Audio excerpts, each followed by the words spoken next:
Halo guys, kami melakukan wawancara untuk tugas ekonomi publik lanjutan. Adapun kelompok kami terdiri dari Luis Gonzales dengan NIM B101220108. Kemudian Rizka Siti Hairani B10132011025. Ya, kemudian ada juga Krislin Ayu Fitri dengan NIM B10132011036. Semoga video ini bisa memberikan informasi yang baik. Selamat menikmati. Selamat malam, Mbak. Jadi kita dari kelompok ekonomi publik lanjutan ditugaskan untuk mewawancarai mengenai perencanaan ataupun anggaran-anggaran desa, Pak. Jadi dengan saya Luis Gonzales, teman saya Krislin Ayu Fitri, saya Rizka Siti Hairani, Pak. Dengan Bapak Anwar. Ya, baik. Kita langsung mulai aja ya, Pak. Untuk yang pertama, Pak, kita mau tahu nih, berapa sih anggaran yang diberikan pemerintah untuk desa Punggur Besar ini, Pak? Sebenarnya anggaran itu ada beberapa bagian, baik dari pemerintah daerah maupun dari pemerintah pusat. Gitu. Mana kalau pemerintah daerah setempat itu di kabupaten itu namanya ADD, alokasi dana desa. Oh iya, kalau untuk Kalau dari pusat itu DD, dana desa. Jadi kalau besaran untuk alokasi dana desa yang dari pemerintah kabupaten itu kisarannya kurang lebih 800-an sampai 900 juta. Kalau dari DD itu kalau Punggur Besar kurang lebih 1,2 miliar. Jadi ditambah lagi bagi hasil pajak dan restribusi dari pemerintah daerah, total semua mencapai kurang lebih 2,3 miliar kurang lebih. Kisaran hampir setiap tahunnya yang dianggarkan untuk desa Punggur Besar, paling geserannya sedikit-sedikit gitu. Kalaupun ada perubahan-perubahan tiap tahunnya, ya tergantung situasi dan kondisi. Kalau kondisi saat sekarang ini lagi wabah COVID-19, kayaknya agak lebih sedikit menurun. Dan kita juga pernah dapat reward sehingga mencapai dana desanya itu totalnya mencapai 2,5 miliar per tahun. Per tahun ya? Iya. Kalau di kondisi yang sekarang itu kan kata Bapak tadi beda kan? Iya. Beda. Kalau yang 2 tahun yang pas kita dalam masa kondisi COVID, itu kira-kira berapa, Pak? Kisaran berapa? Sebenarnya bedanya tidak terlalu jauh. Kisaran perubahan itu kurang lebih berkurang 100-an juta. Cuman pengalokasian itu memang benar-benar diatur oleh pemerintah pusat. Jadi memang kita diwajibkan beberapa hal terkait dengan penanganan COVID-19 dan juga pemberian bantuan langsung tunai melalui dana desa yang itu diwajibkan setiap desa.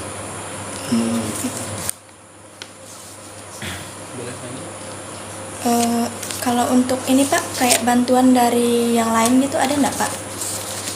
Kalau selain bantuan yang fokus kepada pemerintah desa, banyak bantuan-bantuan lain yang diperbantukan untuk masyarakat desa Punggur Besar.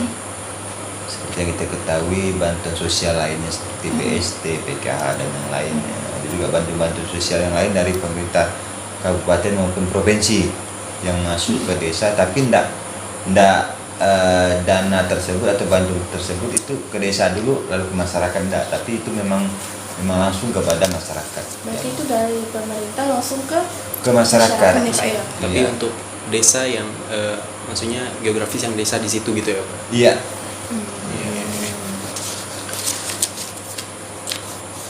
Boleh lanjut kan?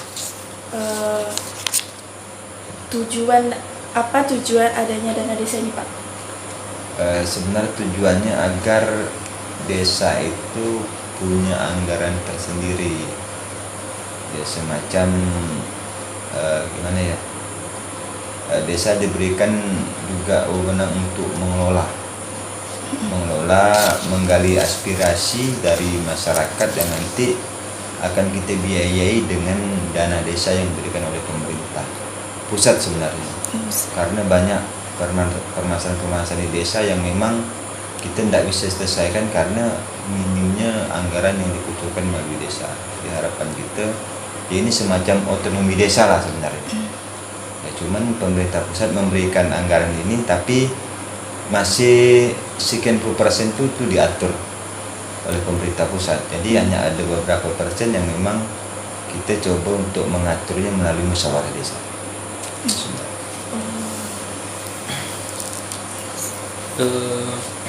Kalau ini Pak, dampak dari dana desa untuk kemajuan desa nih, menurut Bapak peningkatannya gimana Pak? Dampaknya luar biasa. Oh ya, Luar biasa, baik sebenarnya kan ada beberapa bidang, ada 5 bidang memang, baik dari bidang infrastruktur, pemerintahan, bidang pendidikan juga, sosial budaya, juga terkait dengan beberapa anggaran tanggap darurat itu memang sangat-sangat membantu. Dan kita juga udah bisa memfasilitasi beberapa kegiatan kesehatan, misalnya posyandu, ya kan, untuk penanganan stunting. Ada beberapa kegiatan infrastruktur yang memang bisa kita laksanakan dengan menggunakan dana desa. Itu sangat bermanfaat. Itu tuh kalau dananya untuk posyandu itu tuh berbeda ya Pak? Beda Ya? beda, jadi memang udah ada bagian-bagian yang diwajibkan. Kalau posyandu itu memang anggaran yang diwajibkan oleh pemerintah pusat untuk penanganan posyandu dan juga penanganan stunting itu untuk masalah kesehatan. Kalau anggarannya berarti berbeda loh Pak, dari pemerintah ke desa, terus pemerintah ke posyandu. Ya beda Ya? Itu kan kita bagi-bagi lagi sesuai dengan kebutuhan. Itu musyawarah desa. Ada musyawarah desa yang kita undang semua ketua RT, ketua RW, tokoh masyarakat, BPD. Nah disitulah kita mencapai kesepakatan berapa sih yang harus kita biayai setiap item-item kegiatan. Itu nanti hasilnya berapa sesuai dengan anggaran yang memang ada gitu. Jadi kita bagi-bagi. Kalau boleh tahu Pak, dari Desa Punggul Besar nih ada kayak BUMDes-nya gitu nggak ya? Ada tentunya ya. Ada.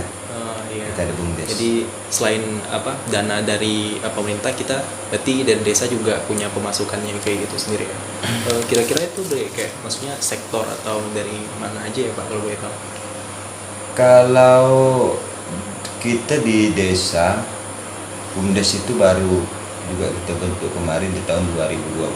Oh gitu. Jadi masih dalam tahap proses pelaksanaan kegiatan yang memang baru mereka geluti gitu.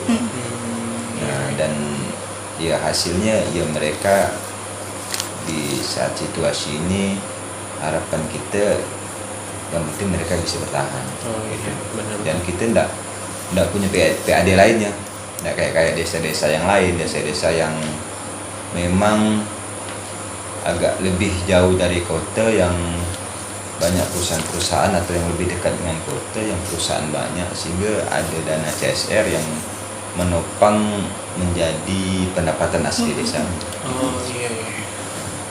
Kalau di Punggul Besar nih kayak ada tempat wisata nggak gitu Pak? Kalau Punggul Besar kita tidak ada tempat wisata. Oh nggak ada ya, berarti untuk anggaran ke situ berarti nggak ada ya berarti? Tidak ada kita. Tidak ada untuk kegiatan untuk tempat pariwisata. Kalau dengan adanya dana desa ini nih Pak, dari pemerintah ke desa nih menurun atau meningkat gitu Pak? Kalau dari perkembangan 2020 kayaknya masih setara gitu lah. Setara gitu ya? Iya.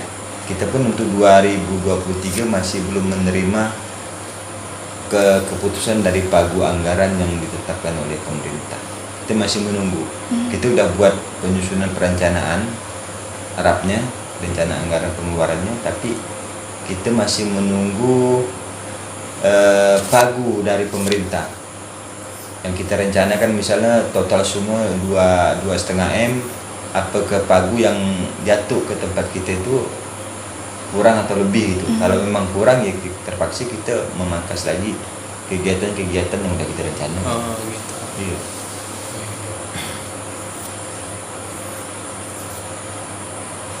Untuk selanjutnya Pak itu tentang APBD.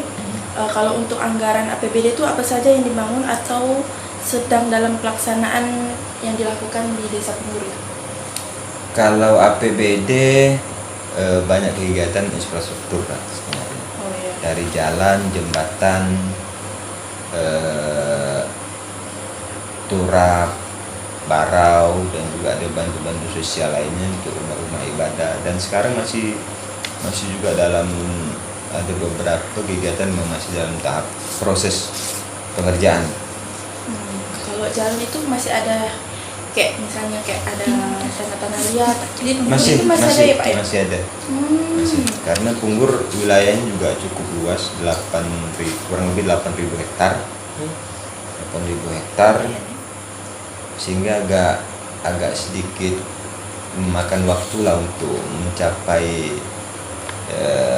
jalannya semuanya bisa digarap oleh pemerintah. Punggur besar kita masuk di Kecamatan Sungai Kakap. Oh, masuk Sungai Kakap. Oh Iya. Kecamatan Sungai Kakap kita punya 5 dusun dan kita berbatasan langsung dengan 3 kecamatan, termasuk Kecamatan Sungai Kakap sendiri kita berbatasan langsung dengan Kecamatan Teluk Bakadai dan Kecamatan Rasojaya. Oh iya. Kalau Punggur besar sama Punggur kecil ini sama? Beda desa. Oh, beda desa ya Pak? Beda desa ya. Oh. Iya, beda desa.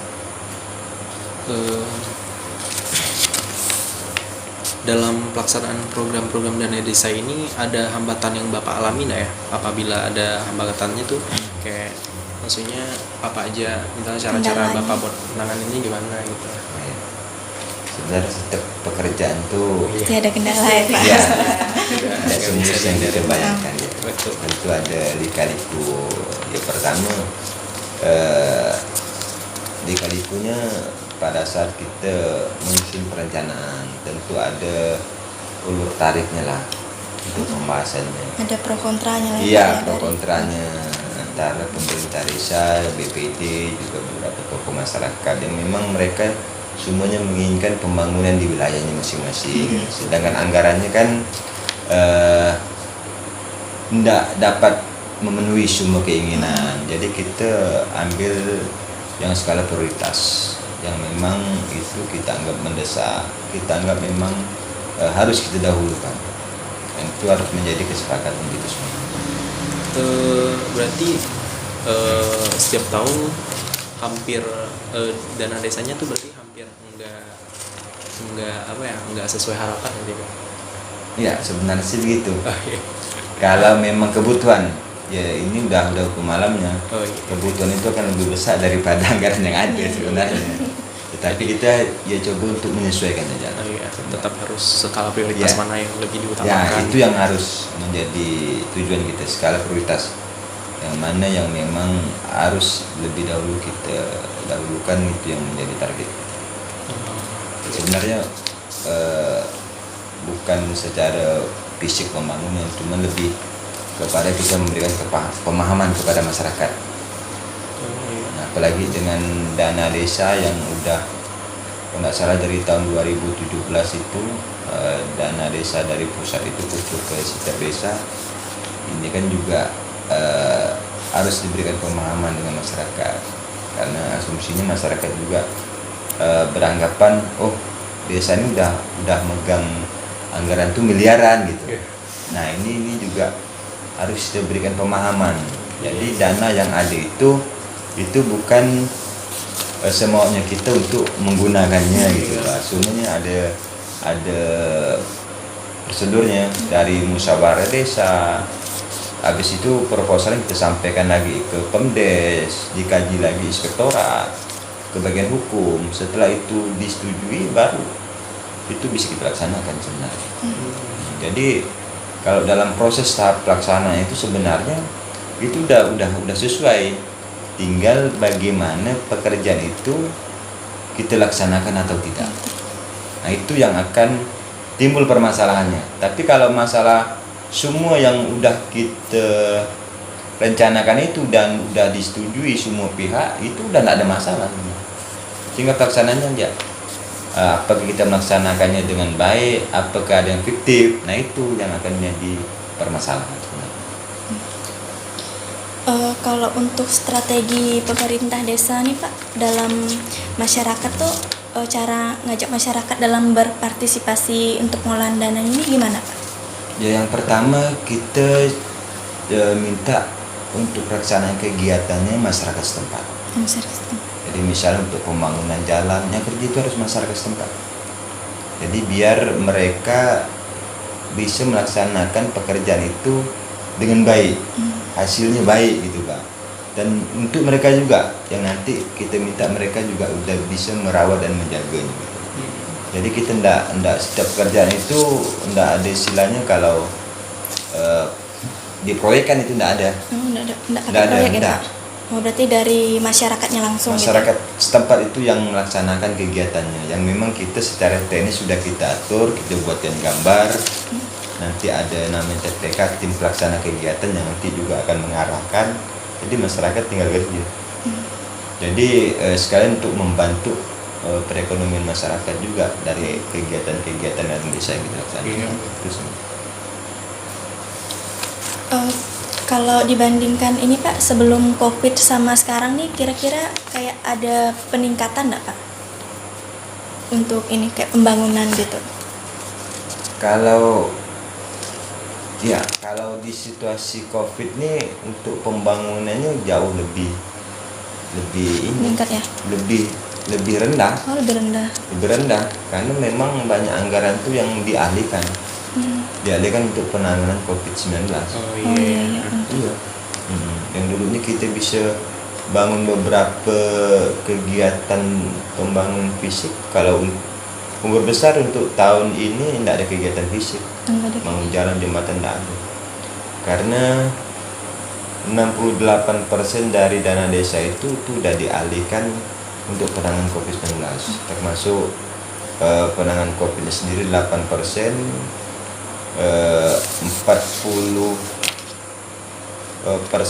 itu bantuan langsung tunai dana desa termasuk penanganan COVID, 20% itu untuk pemulihan ekonomi dan pangan. Itu terkait dengan situasi COVID semua, jadi 68%. Hanya 32% yang kita kelola itu kan ada kegiatan-kegiatan yang diwajibkan memang harus dilaksanakan. Ya. Kalau kita kan kayak maksudnya tanpa ini mengesampingkan tim, misalnya maksudnya anggota-anggota Bapak ya. Jadi misalnya harapan Bapak sendiri nih, Bapak kayak punya harapan sendiri pengen desa umur besar ini kayak apa gitu dari Bapak sendiri gitu. Ada nggak sih harapannya gitu? Sebenarnya kita maunya lebih mandiri baik dalam pelaksanaan pembangunan maupun dari pengelolaan dana desa. Jadi harapan kita dana desa yang diberikan oleh pemerintah pusat tidak terlalu diintervensi untuk penggunaan. Itu harapan kita. Dan itu bisa kita gunakan semaksimal mungkin sesuai dengan kebutuhan kita yang ada di desa. Tidak lagi pemerintah pusat harus ini harus diatur sekian, ini untuk ini sekian, untuk ini sekian. Itu yang harapan kita. Jadi kita juga dengan anggaran yang besar itu kita juga tidak bisa berbuat sebenarnya. Jadi ada beberapa puluh persen yang memang itu menjadi kewajiban kita dari dana desa yang harus kita laksanakan sesuai dengan instruksi dari Menteri Keuangan, Menteri Dalam Negeri, termasuk Kementerian Desa, yang itu sebenarnya. Jadi duit yang besar itu tidak dapat maksimal untuk membangun sebenarnya. Apalagi kita di Kuburaya 2020 udah pakai cash management system TMS. Jadi memang kita di pemerintah desa sudah tidak bisa menggunakan dan membelanjakan itu dengan cash, dengan tunai. Nah, jadi kita tidak bisa megang duit gitu. Semua gaji tunjangan itu pakai transfer. Beli kertas 1 rem saja harus transfer. Jadi memang ada kelebihan dan juga kekurangannya sebenarnya. Ya, kelebihannya ya kita agak lebih terjaga, agak sedikit inilah dari untuk penyelewengan. Cuman kebutuhan mendesak ini kan tidak bisa kita atasi. beradaptasi itu semua. Ada lagi penutupnya aja sih, kita sih berharap semoga desa Pungur Besar ini semakin baik ya. Iya. Jadi Bapak dan anggota yang lain semoga semuanya bisa melancarkan semua rencana-rencana yang Bapak inginkan gitu. Amin. Kita juga pengen dari Bapak misalnya punya pesan nggak untuk kami mahasiswa-mahasiswa yang kedepannya bisa menjadi orang yang bisa berguna untuk negara maupun bangsa gitu. Iya. Pesan-pesannya. Karena saya juga agak kurang paham. Paham. Tapi yang mungkin selama ini yang dari pengalaman saya rasa mungkin kawan-kawan adik mahasiswa selain daripada belajar di sekolah ilmu, saya rasa sekian puluh persen itu ilmunya lebih banyak di lapangan sebenarnya. Betul. Ya, kita lebih harus bisa beradaptasi dengan masyarakat, dengan permasalahan, dengan situasi. Penyelesaian permasalahan di bangku sekolah itu tidak akan sama dengan yang ada di lapangan gitu. Itu lebih kepada pematangan ilmu lah sebenarnya. Jadi kalau ilmunya mau lebih matang, ya Lapangan. silakan ke lapangan, berhadapan langsung dengan masyarakat, Untuk praktek kerja gitu. praktek kerjanya gimana situasinya kan gitu. Nah, Langsung itu langsung. biar lebih kuat sebenarnya. Lebih paham lah. Biar lebih kuat, lebih paham ya. Kalau di bangku sekolah kan Cuma Teori materi. gitu. ya materi. Kita akan mendengar bahasa orang. Gitu Pak. Yang apa yang kita sampaikan bagus, baik itu belum tentu bisa terima dengan baik sebenarnya.